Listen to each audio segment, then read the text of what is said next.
Halo, assalamualaikum warahmatullahi wabarakatuh. Kembali lagi di channel ini. Apa kabar teman-teman? Semoga baik dan bahagia selalu ya. Oke, kali ini di video ini saya akan membacakan tentang faidah-faidah bersiwak. Nah, buat teman-teman yang belum tahu apa sih siwak itu, terus siwak itu bentuknya kayak apa, terus hukumnya apa, dan lain-lain, teman-teman bisa cek di video yang linknya sudah saya taruh di description box ya. Jangan lupa klik langsung. Oke, langsung saja ya teman-teman, saya bacakan. Bismillahirrahmanirrahim. Walahu fawaidun katsiratun. Nah, bersiwak itu memiliki faedah yang sangat banyak, dimana sudah disampaikan oleh sebagian ulama, faedahnya itu mencapai 70 lebih. Wow, dan ini saya tadi hitung itu ada 27. Itu belum setengahnya ya. Semoga kita bisa istiqomah bersiwak agar mendapatkan faedah-faedah ini. Amin. Yang pertama yaitu sungguhnya siwak ini bisa membersihkan mulut. Kemudian meridhokan Rob atau Tuhan. Dengan bersiwak kita bisa mendapatkan ridho dari Allah Subhanahu wa taala. Allahumma amin. Kemudian memutihkan gigi. Lah, ini buat teman-teman yang merasa giginya ini tidak putih alias kuning atau keruh, silahkan mengistiqomahkan bersiwak. Kemudian mengharumkan bau mulut. Kemudian meluruskan punggung nih. Faedahnya sampai ke punggung-punggung juga.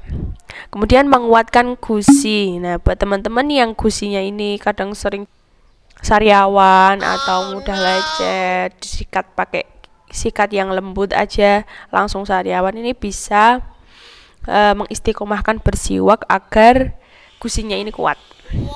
Kemudian memperlambat uban. Nah, jadi kita bisa awet muda gitu dengan istiqomah bersiwak. Kemudian bisa menjernihkan karakter, artinya karakter kita ini jauh dari kata kotor. Lalu bisa meningkatkan kecerdasan.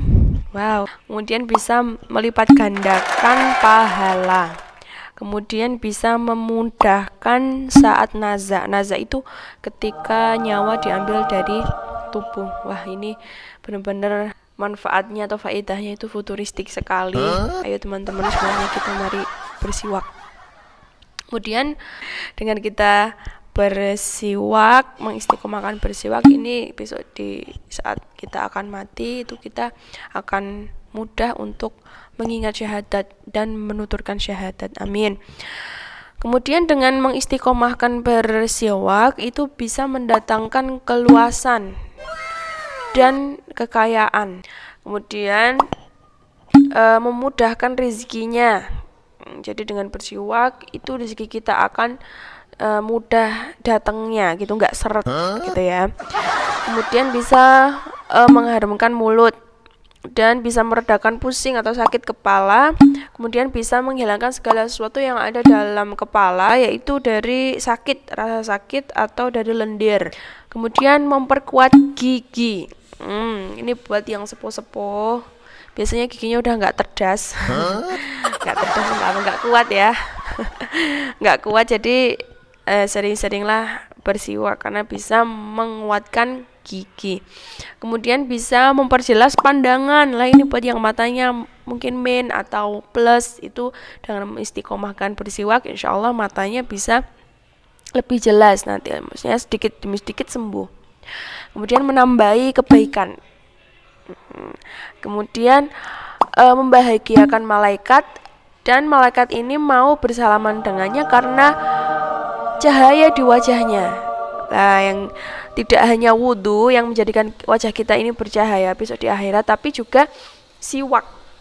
Dengan bersiwak wajah kita besok bisa bercahaya sehingga malaikat mau menyalami kita dan malaikat ini bahagia melihat kita. Kemudian malaikat ini mau menemani kita saat keluar untuk sholat. Nah, jadi walaupun kita sendiri, walaupun kita jomblo, kalau kita sering bersiwak, kalau kita istiqomah bersiwak, malaikat ini mau menemani kita. Kemudian dengan istiqomah bersiwak ini bisa menjadikan kita besok di hari kiamat menerima buku catatan amal kita dengan menggunakan tangan kanan. Jadi kita termasuk ashabul yamin. Padahal ashabul yamin ini kalau dalam Al-Quran mendapatkan banyak sekali kenikmatan. Jadi dengan bersiwak kita bisa menjadi golongannya ashabul yamin. Allahumma amin. Teman-teman kalau mau tahu ashabul yamin ini apa sih gitu, itu di surat Waqiah ada ya. Silahkan teman-teman cek ya di terjemahannya, ashabul yamin ini yang didapatkan apa sih besok di surga gitu. Kemudian menghilangkan judam. Judam itu seperti ini. Nah, jadi dia penyakit kulit yang agak mengerikan nggih. Lah ini bisa kita hindari dengan bersiwak. Kemudian bisa menambah harta dan anak-anak. Kemudian dengan bersiwak itu bisa menghibur manusia dalam kubur. Kemudian wayatihi malakul mauti alaihi salam ila akhirih. Dengan kita bersiwak itu bisa menjadikan kita saat mau diambil ruhnya itu posisinya baik. Gitu. Wow. Teman-teman, betapa dahsyat sekali faedah bersiwak ini, the power of siwak. Ayo teman-teman, semuanya mari kita bersiwak. Saya juga belum bisa istiqomah bersiwak.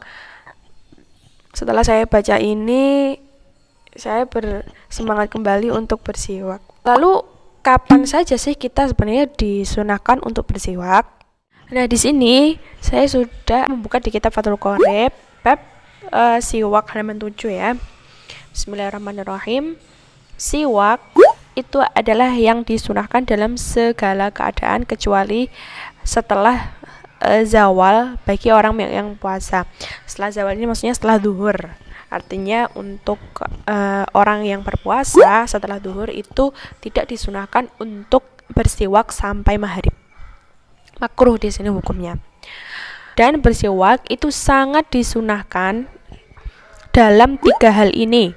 Yang pertama yaitu ketika berubahnya mulut disebabkan karena diam yang lama gitu ya. Dan selainnya. Maksudnya selainnya ini di sini yaitu perubahan mulut yang disebabkan karena selain diam. Contohnya seperti halnya memakan makanan yang memiliki bau yang tidak enak. Contohnya ya kayak bawang putih, bawang merah itu kan kalau dimakan langsung bikin mulut gak enak ya baunya. Nah, saat mulut kalian ini bau, saat mulutnya bau, itu sangat disunahkan untuk bersiwak. Kemudian ketika bangun dari tidur, lah ini juga sangat disunahkan untuk bersiwak. Kemudian ketika akan mendirikan sholat, lah ini juga sangat disunahkan untuk bersiwak. Sholat apapun, sholat sunnah, sholat qadha, sholat wajib, sholat apapun. Okay? Bahkan dalam tarawih itu kan sholatnya berkali-kali. Lah itu juga setiap akan sholat itu disunahkan untuk bersiwak. Lah di sini bahkan dituturkan kalau dalam kitab-kitab yang keterangannya ini lebih banyak itu saat akan membaca Al-Quran itu juga disunahkan untuk bersiwak. Kemudian ketika giginya kuning itu juga disunahkan untuk bersiwak.